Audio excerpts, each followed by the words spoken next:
இல்லாதவைகளை இருக்கிறவைகளை போல் அழைக்கும். அப்ப எது இல்ல பாருங்க, பாக்கெட்ல பணம் இல்ல, பணம் இருக்குது, காசு இருக்குது, இத பொய் இல்லையாங்க? காசு இல்லைன்னு சொல்றது, இல்லாதப்ப இருக்குது இருக்கு சொல்றது பொய்யாச்சே. அவ பொய் சொல்ல கத்து தரீங்களா நீங்க?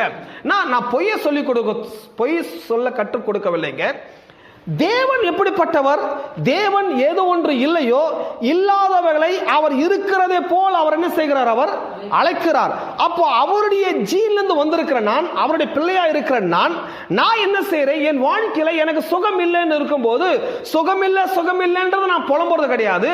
நான் என்ன செய்யறேன்? எனக்கு சுகம் இல்லை, ஆனால் வேத வசனம் சொல்லுகிறது, அவர் நப்பத்தையும் தண்ணீரையும் ஆசீர்வதித்து உன் வியாதியை உன்னை விட்டு விலக்குவார், உன் ஆயுசு நாட்களை பூரணப்படுத்துவார் வேத வசனம் சொல்லுகிறது. நான் இப்போ என்கிட்ட சுகம் இல்லைன்றத சுகவீனத்தை பேசல.